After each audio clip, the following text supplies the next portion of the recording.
My name is Meredith Nini. I am a promotions manager at the University of Chicago Press. Thanks so much for joining us for our event celebrating the launch of our new Thinking Literature series. We have a great event planned today as part of our virtual event series, By the Book, Smart Talk with Chicago Authors. This series aims to bring big ideas and smart conversation directly to you. We have some great events planned throughout the fall, so please continue to check out our events calendar. I'll include a link in the chat. I just wanted to share a few ground rules before we get started. This event's going to last about an hour, and we will have time at the end for a question and answer period. So please plan to share your questions via the chat. And throughout the event, as a courtesy, please do keep yourselves muted so that we can reduce any background noise. And as a final reminder, the two books we are discussing today are now available for purchase. I'll be posting links to purchase the books through the Seminary Co-op bookstore here in Hyde Park.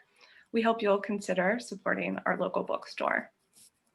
So I'll turn things over to Alan Thomas, who's editorial director at the University of Chicago Press, and he'll tell us more about the Thinking Literature series and the authors who are joining us today. Hello, everybody. I see a lot of friends logging in. It's great to see you all. We're here to celebrate Dora Zhang's Strange Likeness, Description, and the Modernist Novel, and Andrea Gadberry's Cartesian Poetics, The Art of Thinking. I'm so pleased to have these books on Chicago's list, not only because they're brilliantly conceived and beautifully written, but because they are the first books published in a new Chicago series, Thinking Literature, which is edited by Nan Z and Anahid Nersessian. This is a series that aims to showcase literary criticism as a powerful practice in its own right. And we're hoping that the series does something to refine and strengthen the field's sense of its distinctive capacities. This is actually the first series in literary studies that we have launched since the 1990s.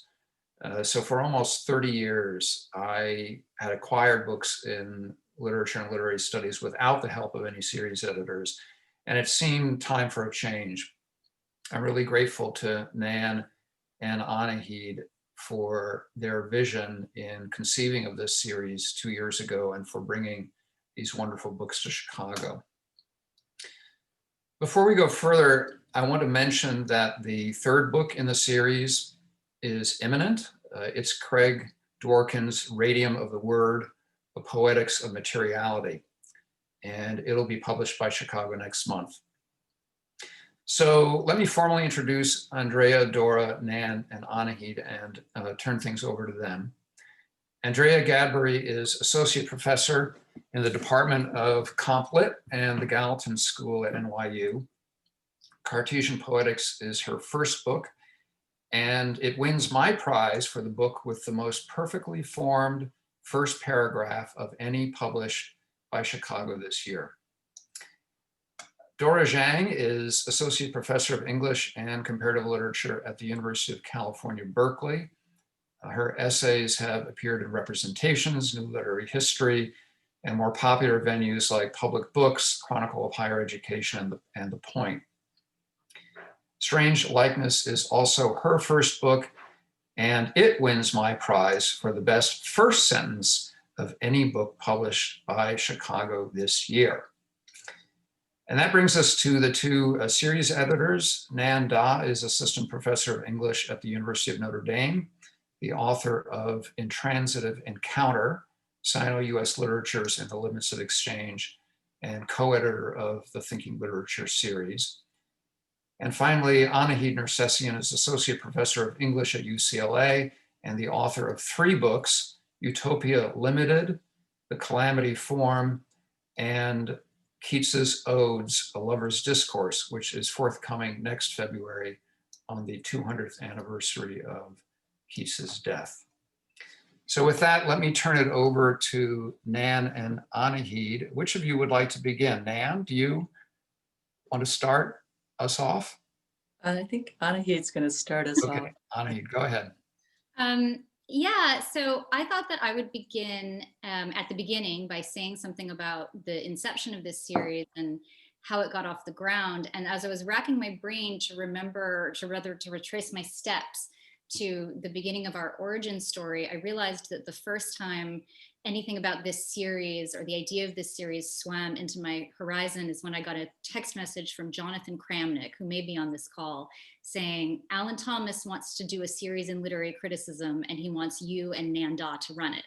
That was the first that I ever heard of it, and it was news to me, but really terrific news. And I thought, well, that sounds amazing, but I've never given any thought to doing anything like that before. And Nan and I had encountered one another at many different conferences and events, and obviously there was a shared sensibility, but we had never plotted anything of this scale before together. So then it kind of fell upon us to decide what it was that we wanted to do. And so during the, I think almost entirely snowed out MLA in New York City in 2017, Nan came to my house, or rather to my parents' house. I'm from New York. And we had scones and coffee and said, well, what do we think this series in literary criticism should be? And it was a really wonderful conversation. And I think back on it really fondly. And I think what we eventually started to circle around was this notion that literary criticism has always been a really capacious category and certainly remains extraordinarily capacious, but that we had both of us noticed and been somewhat miffed by a trend in our field, the field of literary studies, toward an interdisciplinarity that was less than it was weighted toward the social sciences and the hard sciences and away from literature proper, if there could even be said to be such a thing. And what we sort of meant by that was we had noticed that so many wonderful books had come out in the last several years that seemed to have an impulse to justify literary study or attention to literary or aesthetic objects by saying that those objects could be meaningfully understood through the lens of another discipline. So here is how this economic principle operates in this novel, or here is how this principle from the history of biology might be uncovered in this series of poems. And that's not to knock that work at all, because it's all, I mean, the examples that I'm thinking of in my head are really, just like brilliant and wonderful works of criticism. But we started wondering, well, what about criticism that begins with the premise that literature is itself a mode of analysis, that literature itself might be a form of thinking. And we thought about the books that we really loved, that we had kind of grown up with, as it were, whether that's, Eve Sedgwick's work, or Hortense Spiller's was a kind of early touchstone for us. And we thought, well, let's try to do books like that are really interested in this idea of literary thinking, literature as thinking. And so that was the core. That was really the core of the idea. And once we had hit on that idea, and then once we hit on the title, thinking literature, we began to ask ourselves what our other priorities would be.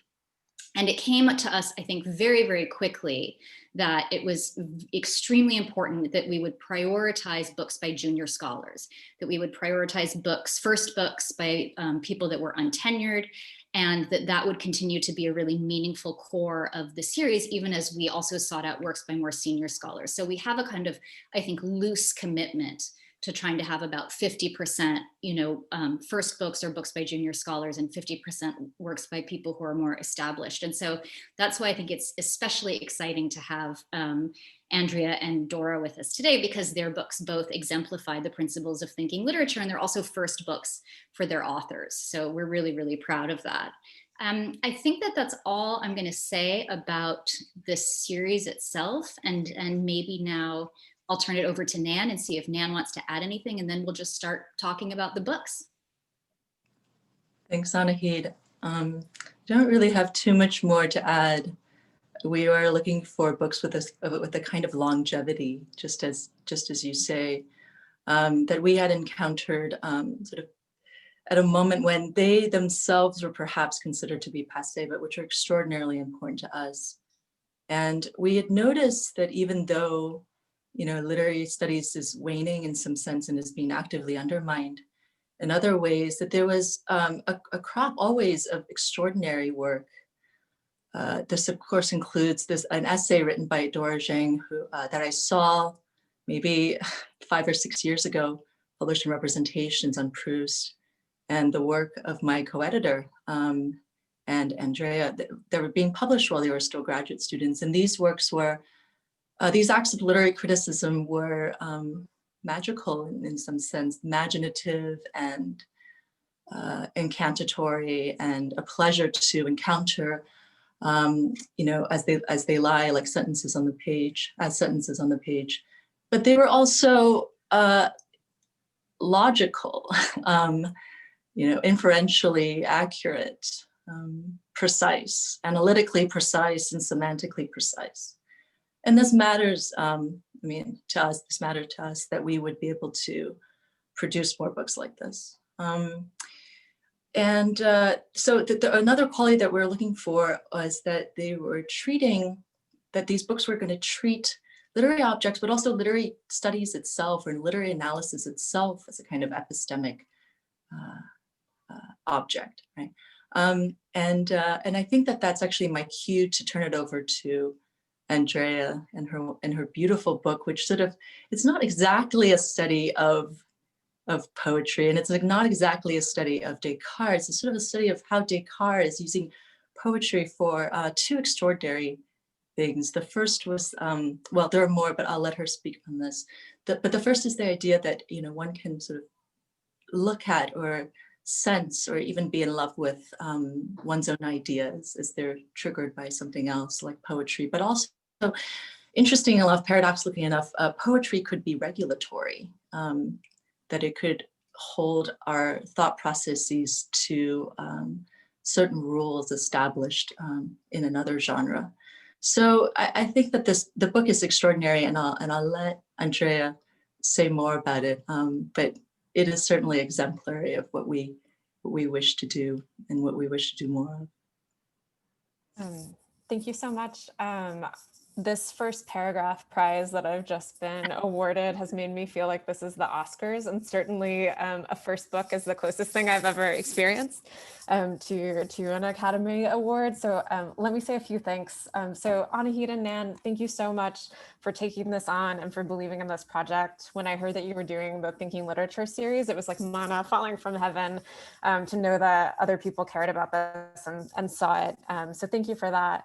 And Alan, thank you for this prize. And thank you so much for being so sensitive to the very real timing of the clock and for making this process so lucid. So thank you, thank you, thank you. And I'm so excited to appear with Dora. I was just thinking about how I think that one of the things that this book produces is a strange likeness of Descartes, not a Descartes that you might have known before, but a strange likeness or unlikeness. I want to say a few things. I have 4 things that I want to say, but since I have this incredible and amazing audience that is not only comprised of early modern scholars, but also I see modernists and romanticists in my midst. So I want to say that this book is for you too. So I conceive this book as having 2 kinds of audiences. The one for early modern scholars who might care about Descartes anyway, or who might be excited to think about early modern resources of kind in action. And then on the other hand, scholars of all stripes who care about what poetry can do, who want to think about what reading can do. So there's 4 things that I want to say, and I'm open to being interrupted. So 4 things that I think that the book does are these. 1, it thinks about what thinking is. It thinks about what poetry has to do with it. It tries to make a case for why Descartes in particular is useful to think about both of those things. And I hope it takes up the charge of answering the question, why literary criticism? As an approach into this text. So I'm going to go through them one at a time, and it's a little preview of the introduction, but I hope it gives you the bird's eye view apart from the close readings. So this is ripping the introduction off the book to tell you an origin story. So this book emerged out of a chapter of a dissertation where I started to notice that the dusty old character of the Kogito, who had such a bad rap, was much more complicated than the creature I was actually encountering, and that it appeared in multiple forms. So in one instance, I noticed this thing called the Kagitabo, which sounds silly, but that's like the future, I will think. And it suddenly had companion verbs, the considerabo and the putabo. And this made me realize that I'd never heard anyone in my life accuse the putabo of having done something bad or initiated a mind-body split or anything of that ilk. And it made me want to ask, like, oh, what's going on with this accumulation? And so I looked at how Descartes actually defined thinking, and the problem got thicker. It's a term that moves quite a bit, and it didn't really resemble the hype as I'd experienced it. And of course, to my relief, other people had been stumped by the question of what is called thinking. So that's a starting premise. Like, what is this thing? Do we even know what it means? And what would happen if we let it become a question instead of a received idea? So the second thing that this book is thinking about is what poetry could possibly have to say in response to that. So how it might shape thinking, how it might cause it, or how it might even make the thinkable sayable, and with or without the intention of the author. So Descartes doesn't really have, like, he has many hangups, but not too many about poetry, all things considered. And so this let me think of poetry as a kind of influence without anxiety. And it let me ask how concepts arrive on the page already dirty with language the second they hit the page. Another thing that I think makes poetry a good companion to think about thinking is that poetics is one of the abstractions that is pliable enough and tough enough to take on a topic like thinking. So if you think you know what thinking is, wait until you try to define poetics. It's just as unwieldy, but I think for that reason, especially good to think with, as people like to say. And of course, my premise here is that poetry can and does matter to non-poets. So one of the things that the book tries to think about is where it might make its nothing happen, or how it might produce a kind of resultless result in a text. There are a lot of thinkers that I could have called up to think about these topics with. And so I want to persuade you, especially non-Cartesians among you, about why you might like to think about Descartes in this context. For one, and this is a little bit for Halloween, he arrives with multiple crime scenes. The ones that you know, the mind-body split, the West's worst breakup, as I've joked before, but he's also the subject just shortly after his lifetime of the harshest literary critical gossip. Nicolas Boileau, the famous critic and poet, will say that Descartes slashed poetry's throat. So I found myself with an enabling murder mystery. Because he's cornered the market on thinking so much so that we all walk around, or many of us walk around acting as if we know what this thing called the cogito is. Because of that, I also thought I self-appointed to take the risk of making thinking vulnerable again. And that's one of the projects within this book, is to show how thinking can be dangerous or threatening, or a response to a frustration. And finally, in this Why Descartes column, I wanted to think about how his intense familiarity to us might have actually stopped us, and I use this us selectively, from reading what's on the page. And here I just think about what the scholar John Lyons called the tendency to read Descartes as a form without a voice. And I would go even a step further to say that it sometimes seems as if they're concepts that don't happen in text. And of course, this leads me to my last point, which is why literary criticism? There's a lot of approaches to thinking about thinking, and surely there's also many approaches to thinking about poetry. And there's three things that I want to say about this. So one, it's close reading that can notice the lyric moment in prose and interpret it. Hooray, like that is the office of close reading, how we can notice it or hear it in the first place. One of the perversions, I think, of this book is its attempt to recuperate from analytic fighter, Rudolf Carnap, the category of Lebensgefühl. So he wants to split, he wants to put lyric poetry in lyrics lane and philosophy in philosophy's lane. And he'll say, well, poetry does something important. It produces this like general attitude towards life, sort of a vibe of a kind, but that's not the job of philosophy. And I think that one of the most exciting things that we can do, especially in reading older texts where like there is no turf war in the 17th century between analytic and continental philosophy, we can read them to think about just what that general attitude toward life is, and to say that it's literarily valuable and philosophically so too. And then finally, and this is why I'm so excited to be part of the team of this series, because I think we share this in common.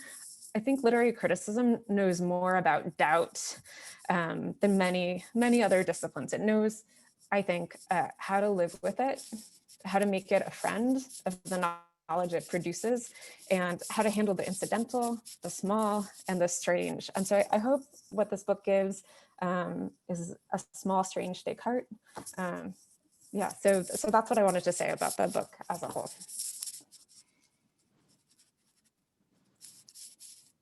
So,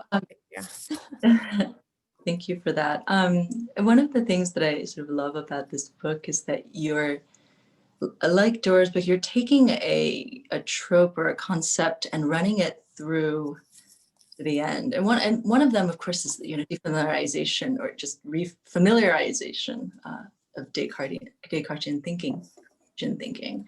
But another one is poetic license. Poetic license is really given a kind of real pedagogy here, right?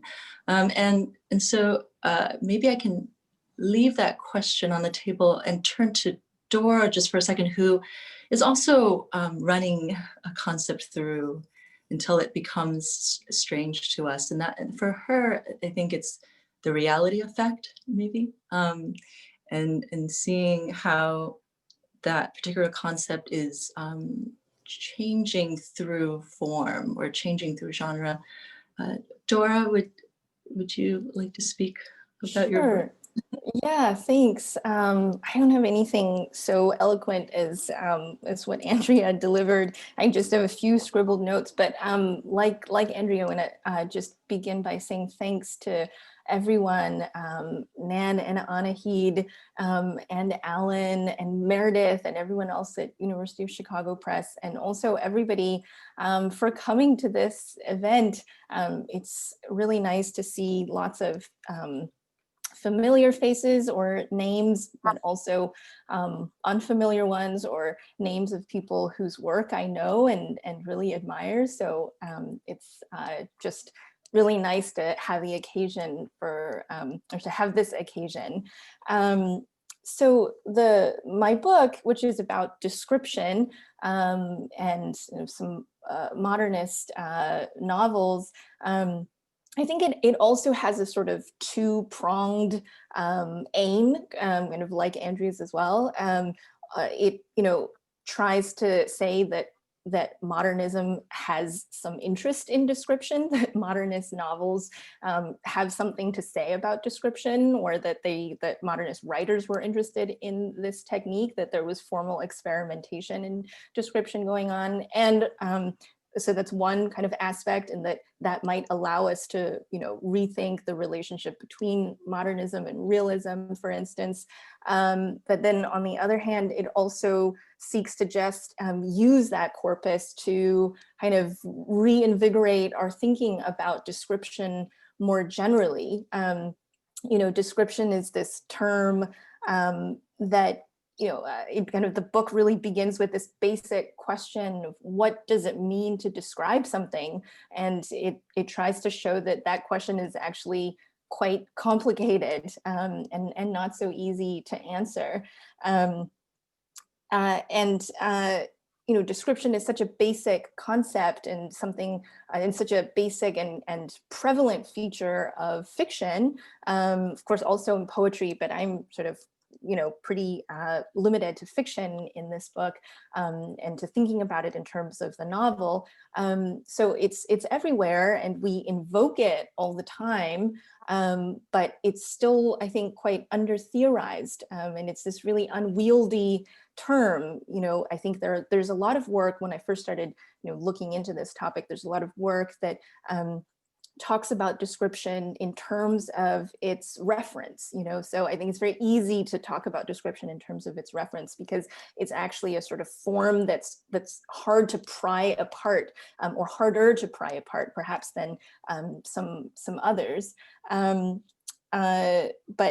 it sort of ends up being a bit like the map in Borges's story that just becomes kind of coextensive with the entire territory. This is certainly something that I felt as I began embarking on a first dissertation and then book about description. It was sort of like it's about everything, because description is about everything. Like, what isn't a description, right? Was the question that I kept coming back to, or that I kept coming up against. And that's actually one of the points of the book, is that it is really pervasive at a particular scale, which is the scale of a local micro scale of the sentence, or maybe the word. And the end of the book tries to think about what is the limit of description, or are there, is there language that isn't descriptive in some way? But I'm suggesting that, there's this kind of axiomatic split between narration and description in novel theory. But, at the level of a sentence, there's really nothing that doesn't have some descriptive element, right? So it's only kind of at certain scales, at larger units, when it even makes sense to make this distinction between something like narration and description. And so I'm trying to, I'm returning to this old kind of split, and saying not that it's just kind of incoherent or wrong, but that first of all, that it only makes sense at certain scales, and second of all, that it just may not be the most salient distinction, right? So it's less that it's wrong than that it only matters in particular circumstances, and that there might be ways that if we sort of free ourselves from this binary of narration and description, then thinking about description doesn't have to just mean arguing, oh, but it really is narrative, which I think a lot of previous work on description kind of ends up doing. So we're kind of free to think about it beyond the bounds of narrativity. And I think that modernist fiction is an interesting place to think about this problem. First of all, because of the dissolution of plot that is one of the most well-known commonplaces of modernist fictions. You might think, well, then writers might be turning to description, or what is happening to this other part of the binary in this period. And also because it's a period of such intensive interest in formal experimentation. When we do think about description in novels, we really tend to associate it with I think 19th century realism, and that's also in part because modernist writers sort of disavowed it and claimed that it was this outmoded kind of technique. So this is one of the reasons why I think modernism isn't thought about in relation to description. So I'm sort of trying to read their works kind of against their own stated positions in a way, and to actually uncover certain continuities. When I first began this project, it was actually much more about sort of a break, and as I went along and as I got feedback, I started to feel more and more that it was actually really about continuity between at least this cluster of texts that I'm looking at, and sort of 19th century realist texts that we might associate more with description. And my hope is that it will thinking that the kind of thinking about this basic category that modernist fiction affords us can cast some light both backwards and forwards, and elsewhere as well. I just stopped there.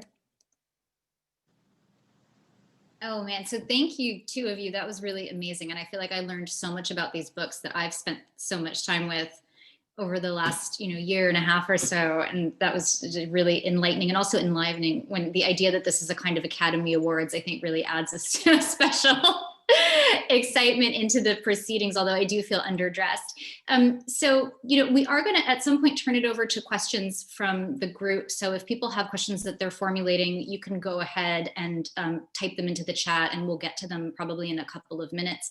But I wanted to ask both of you a question about the process of writing these books. And since we're talking about thinking, I was curious to know as to whether or not you experienced any of those eureka moments when you were writing, where suddenly the object turned on its head and you thought, oh no, actually Descartes didn't slit poetry's throat. He actually, revivified poetry, and I now understand everything, and it's all kind of laid out in front of me. Or, Dora, if you had a moment where you thought to yourself, this whole narrate and describe thing has got it totally backwards and it's wrong-headed, or was it a much slower and more laborious process of kind of going over a thought and an idea until you'd really smoothed its edges off? So I'm just curious to hear from both of you a little bit about the writing process and the thinking process. I can start. I did have one eureka moment thanks to a poet that I want to talk about, but I see a lot of graduate students who have come out tonight. So if these process questions are helpful, I love talking about process. It was joyful to write this book for me, in part because it wasn't my dissertation. So I overcame, it felt like an overcoming of an Oedipal hangup. Like I got to write it without a certain kind of authority, playing an outsized psychic role. They were with me, but not in the same way that I'd experienced it as a graduate student. So that was awesome to rediscover a kind of joy of writing that I hadn't had enough of. But one specific moment where the aha moment took place, I owe to a poet. And that was when I was working on a piece of the chapter on elegy, chapter 3. And I noticed that Descartes does this thing. He's upset that he hasn't been made smarter than he is, to which I relate. But he issues this series of complaints where he's like, I'm not going to complain that I'm not any smarter than I am. I'm not going to complain that my will is more efficacious than other mental faculties, but he keeps repeating it. And as a literary critic, I know that he protesteth too much in a moment like that. And so I wanted to think about the genre of the complaint. I dutifully read about plaint and complaint and looked it up. And then in the Latin, he's using the word quereo. And so I was talking to a poet friend of mine, Jocelyn Seidenberg, and she's like, querela is an elegy. And finally, it was just like this, I realized that Descartes himself had been naming a genre adjacent to complaint and complaining, but that just opened everything up for me for that chapter. And it performed one of the things that I hope the book does, which is to think about poetic license and poetic thinking alongside the philosophical text. So thank you, Jocelyn. Yeah, I think that most of my experience was more along the sort of second option that you gave us, Anahid, of sort of slow and laborious and kind of a gradual realization that this thing I was arguing actually was the inverse, and that I needed to, turn things around. But I did have one moment that I can talk about the kind of end of the book, the last chapter, which is about the limits of description and the problem of indescribability. And that had been published as an article, a long time ago when I was just kind of at the very end of graduate school. And as I was working on revising that article and in conversation with colleagues and from feedback from various people, I had argued in the article that, that indexicals like this, like in Mrs. Dalloway, when, Richard Dalloway says something like happiness is this, or at the very end of the novel, this last line, there she was. I had argued that it marked kind of a limit where, you couldn't, that this was a term that I used from Bertrand Russell, the sharp point of language, where you kind of, it marks sort of an essential privacy. And then through the process of revision, he started to, and actually also this first happened in a job interview when someone started sort of just asking me, well, isn't it also a sort of invitation? And I had just not thought about it, in those terms. And then, in conversation, I started to kind of think more about what this kind of this mark of a limit or some sort of privacy might also open onto. And then that actually kind of really expanded my sense of what these kinds of words and these kinds of statements could do, and that it might not just be, in fact, kind of an exemplar of this like atomization of point of view that is so abhorrent to certain critics, of certain Marxist critics of modernism and novel theory, but that it might also actually be a dissolution of that kind of monadic cell sort of perspective, in that it might be simultaneously an apex and a dissolution, and of this kind of private point of view, and that it might also open out onto the possibility of other relations. So that really then felt like it kind of was a sort of transformative moment in my sense of the possibilities and the limits of description. But there wasn't a single aha moment. One of the things that you both said that I love so much is you both pointed toward, how much that goes into our writing comes from outside of our writing, or sort of far afield from our writing. So whether it's the kind of infelicitous occasion of the job interview or the conversation with the poet friend, there's so much that we take in from our atmosphere and then bring into our work that doesn't ever really end up getting acknowledged in the text of the writing, but that is nonetheless there as a kind of, phantom presence. So that's so lovely to hear that, to hear those stories. When you both adapted dissertations into first books, and the question, Andrea raised the question of process. What was that experience like, the turning of the dissertation into the first book? I love the idea of it as a kind of like post-Oedipal liberation from the surveillance of one's committee. What else was challenging, exciting about the process of transforming the dissertation into the book? Dora, do you want to go first, or we don't have to stick to this order forever if you feel excited to? No? I'm happy to, but yeah. So like for me, the book came out of a single chapter of the dissertation, and I've divorced myself from other chapters, or I'm selling them for scrap. So like it was a liberation. I got to follow up with the chapter that I thought was the most exciting, where I felt like the readings were doing something original, and to spend more time with it. So it was hugely, like, it felt really exciting to do that, but it was also awful to do it against the clicking of the clock. So I'm not sure that I recommend it to try to do a new book and to not revise. But there was joy and discovery, which made it possible to sleep less over these first years of a job.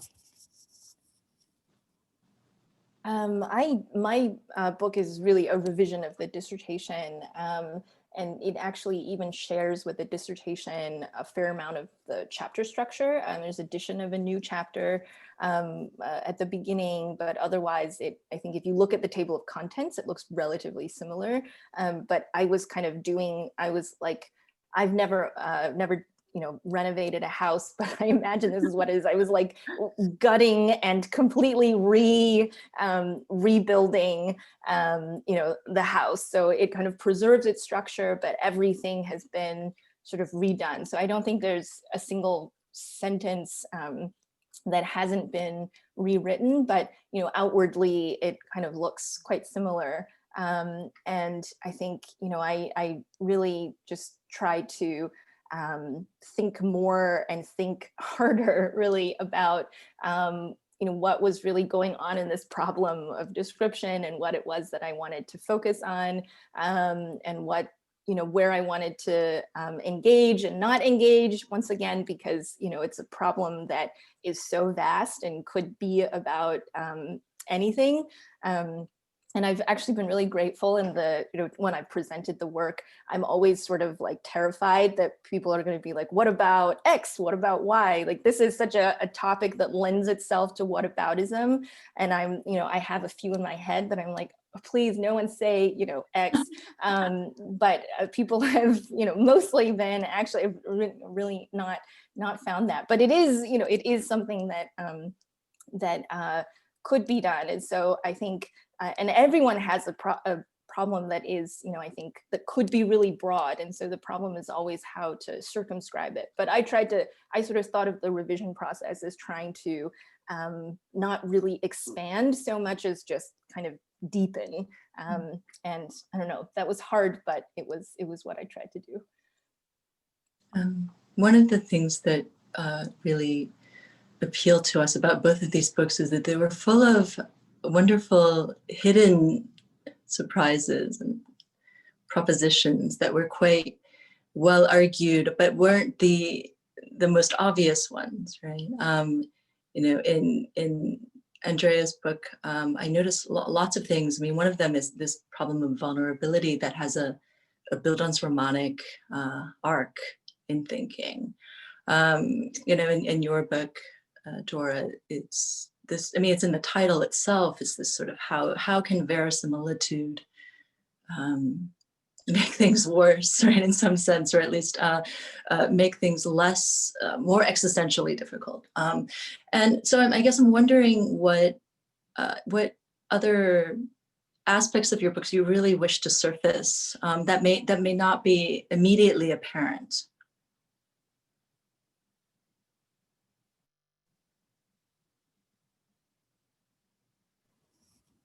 That's hard. Yeah. Well, let me try it. Well, for one, maybe this is just shamelessly trying to sell it at this point too. Modernists, there are friends for you in this book. The last chapter ends with a reading of Beckett, so it will surface for you if you wait. So I'll say that. And then I think one of the things that I was most excited about was discovering unlikely friends and thinking about the problem of reading. In the revision process, people forced me to think about method, and it was scary, but also a delight. I think that's one of the things that's hardest to talk about as literary critics, because we open a book and we read it and we notice stuff, but being pushed to think about the stakes of literary critical method became really important to me. I also got to think more deeply, and this is the topic in part of the third chapter about the problem of theodicy, which I think is the next thing for me. Not the Homeric flavor, but the Leibnizian one, the justification of the goodness of God or the benevolence of nature. And so I found it generative in that way too. And I hope that I've set out some breadcrumbs for myself with that. But I think the pleasure of the surfacing is the pleasure of close reading, for me at least.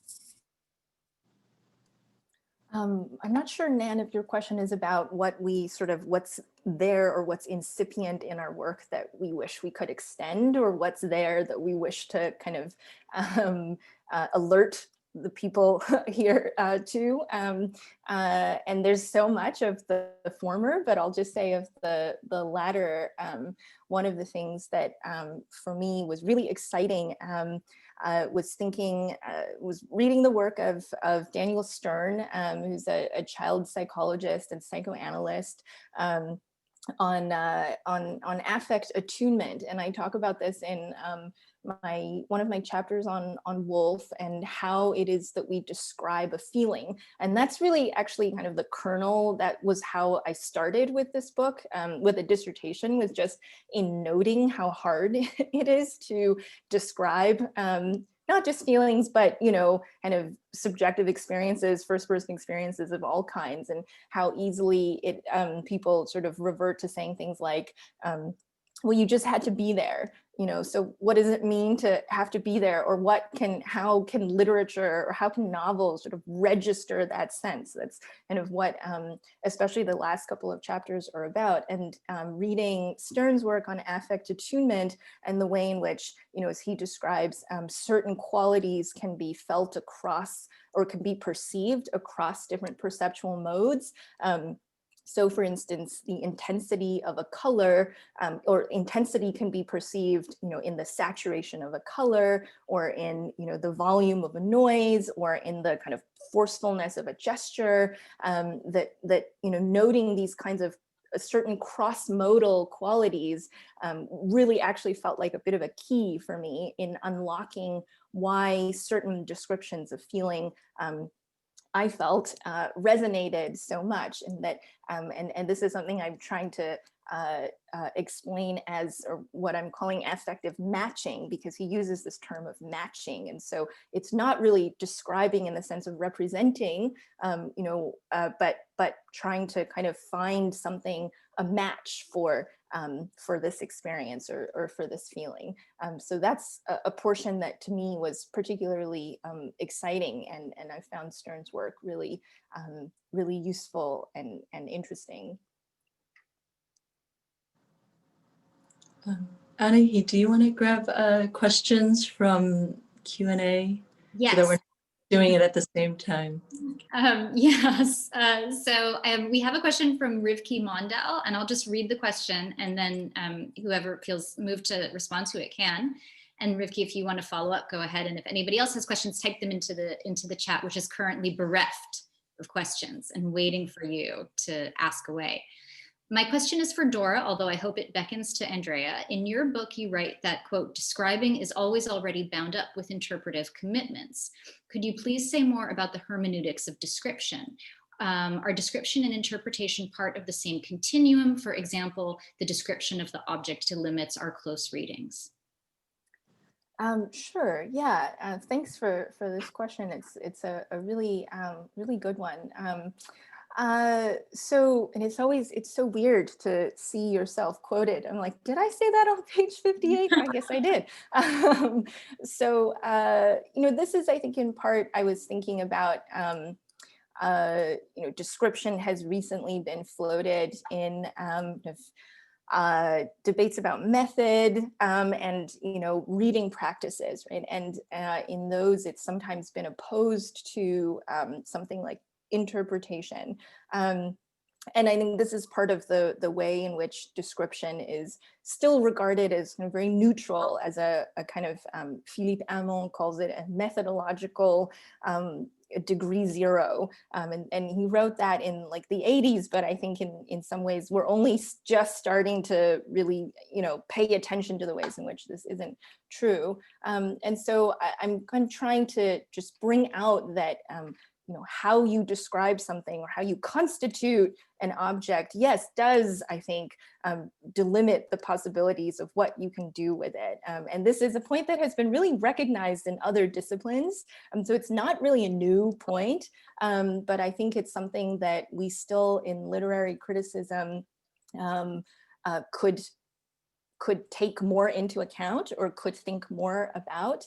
Anscombe in her philosophy of intention, she gives this famous example of how actions are only intentional when considered under certain descriptions, right? So, to say raising an arm would be would qualify as an intentional action, but to say, a kind of a movement of muscles or something might not. And so that has been taken up, I think, in philosophy, but also in history of science. And so I'm trying to kind of think about description too in those terms. Here, literary description, if modes of description, different modes of description, different descriptive forms really matter in how they constitute the object, if they give the object to us in different ways, if they make it up in different ways, then what are those modes or what are those forms, and how have those shifted, and how do they index different different kinds of epistemologies or different politics. Our next question is from Pearl Brillmeyer. Question for both Dora and Andrea. To what extent are your projects about what it is like to represent things that are not physical or material? Does language help to materialize the immaterial, or does it do something else? I'm embarrassed to go on the record as like endorsing the Sapir-Whorf hypothesis. So I want to be careful here, but I think that in my reading of Descartes, I think that the very problem that you describe, like how do we begin to think about or to represent things that are physical or material, are part of the saga and the humiliation of needing language in the first place. And I think the small Descartes that you meet in the story is one who's humiliated at having not had language from the very beginning.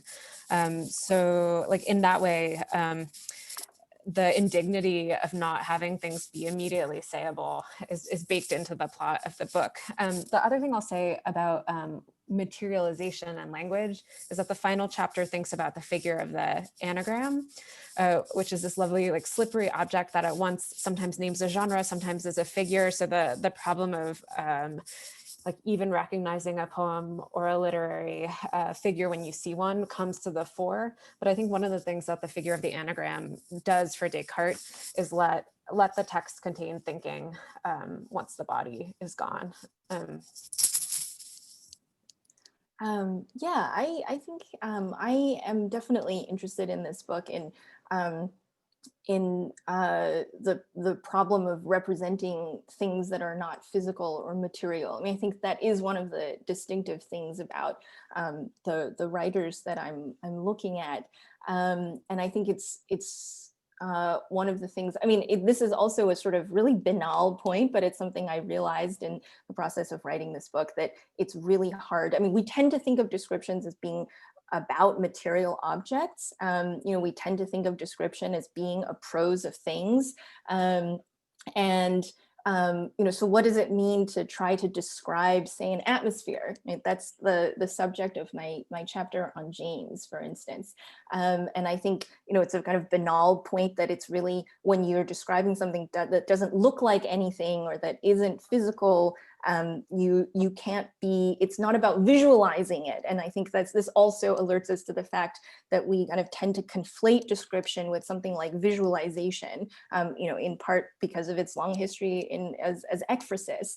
And so this is one of the reasons why I think looking at modernist works can be really illuminating, because it sort of, you know, because they're trying to describe things that are intangible or immaterial, which doesn't mean, however, a kind of like return to, you know, interiority or a turn away from the real world, but I think they are taking seriously that I think I attribute to James, or I describe James as, you know, as recognizing that the real exceeds the material, and so something like an atmosphere, you know, is subject to the same kind of, or he's trying to bring atmosphere within the realm of novelistic description.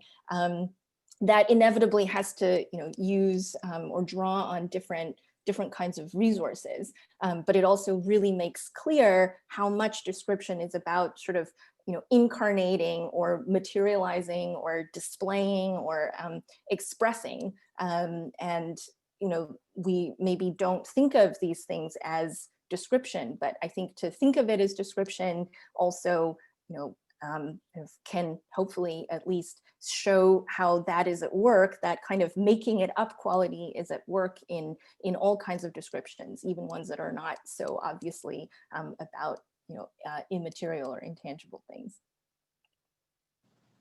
Okay, and from Matthew Hunter, this question is also for both of our authors. Each of these projects is deeply invested in the resources of close reading. What kind of thought and knowledge do you find get entailed by close reading? What kinds of thought and knowledge are at stake when it comes to evaluating our close readings, determining, that is, if they are right, wrong, beautiful, resonant, etc.?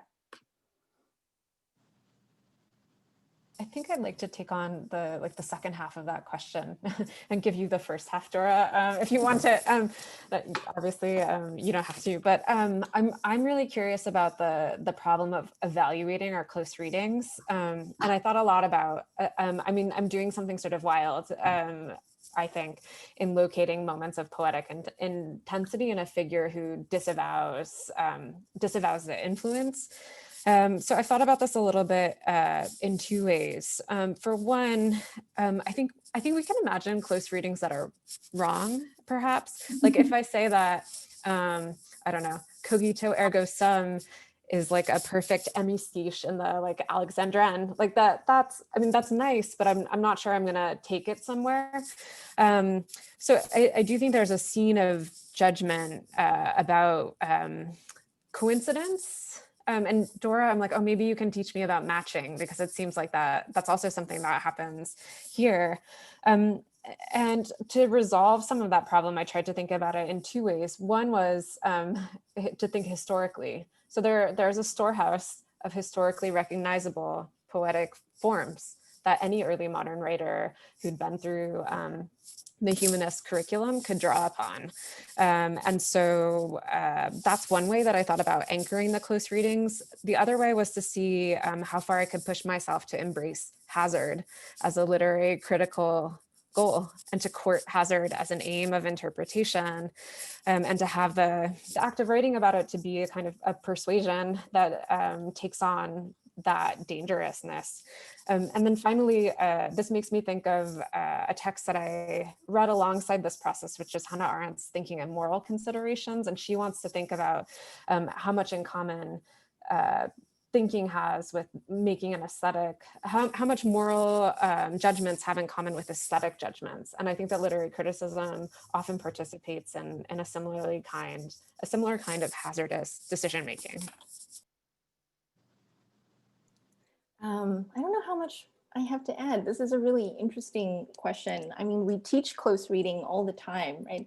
And I mean, it's an important question. I feel like I should have a kind of answer at my fingertips, but I think this maybe comes back actually to the last question about language. And if you're invested in the idea that language is a meaningful form of intervening in the world, I think I'm trying to suggest that how we describe something matters for the kinds of possibilities that are available to us, including maybe actions. Then close reading is a way of trying to kind of untangle that, and a way of thinking about what language can do. And I don't think that has to devolve into a sort of belletristic appreciation of just language for its own sake. I feel like, as I was saying that, I feel like it seems kind of old-fashioned, but I think that I'm reminded of something that Natalia Cicere said in a tweet a while ago. She said that art is legit a form of witchcraft. It enchants us, and it has the ability to kind of make us think and feel differently. And maybe that, and maybe literary criticism or close reading is about just trying to kind of understand that. So we're going to take one more question, and then we're going to call it a night. This is also for both of you. Could you talk about, from Tony Whaling, could you talk about how intensity and scale relate or even differ in your thinking and your reading practices? I'm interested in how you both talk about soft or weak reversals, distinctions, and hard limits that get deflated by weaker affects or smaller scale moments, against the also small yet effectively intense excerpts that get circulated metonymically. Or how do weaker affective moments match up or not to issues of scale? And how do you think about that when constructing arguments? This is a really hard question.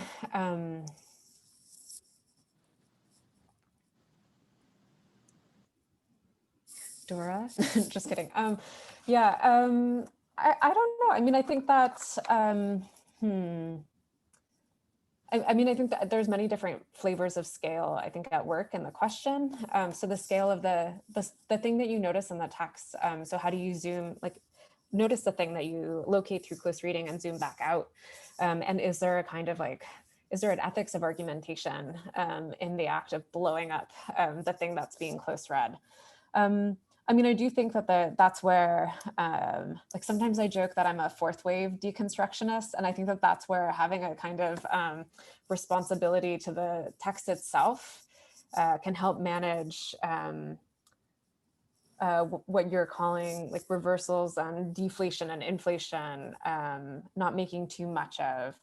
And then, so in that way, I would say like, I did what Descartes let me do or made possible in the text itself. And then my job is to persuade you and to think, like do the meta thinking about how close reading is not a neutral good, and that it comes with interest to Jay Bybee and John Yu were good at close reading. So like, I think that that also helps me keep in check the fact that there are political and ethical engagements involved.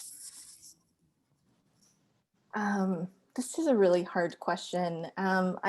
In one section of one of my chapters, I do think about whether description, I propose the description. It's a section on weak theory, and I really waffled about whether or not to include it. It's just like it's like a page or something, because I'm always sort of instinctively drawn to weak things, but then I'm also really compelled by the critiques of like strong assertions of weakness. So and I don't even know, I don't know if you can make a weak assertion of weakness, but in any case, I propose that maybe description, because it's so kind of unwieldy and hard to generalize about, that maybe it might be a sort of excess or a kind of residue or something that's not quite assimilable to narrative theory. And I'm just thinking of Sylvan Tompkins' idea of weak theory as just sort of nothing, as little better than a description of the particulars, that it's hard to generalize. So for him, it's about, and for Sedgwick following Tompkins, this is how many of us came to Tompkins at all. It's about the ability to how strongly a theory can cover a set of phenomena or a set of particulars, right? So the relationship between the particular and the general, I think, is really at issue with the question of weakness, or of theorizing weakly. And so I just sort of, I'm punting a bit, but I think that I think that that's a problem. That relationship between the particular and the general is something that that really plagues description, and that it sort of keeps in play or keeps in tension.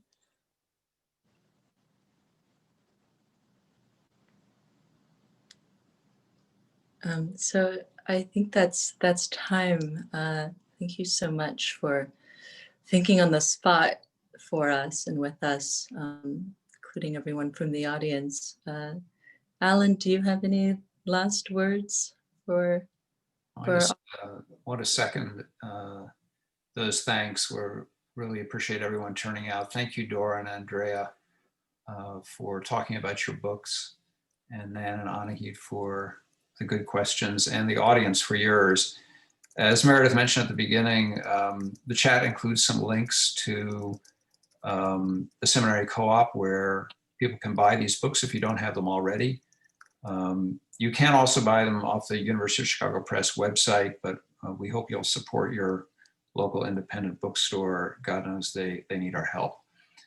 Thanks, everybody, and have a wonderful night. Thank you. Thank you so much. Thank you for coming. Bye-bye.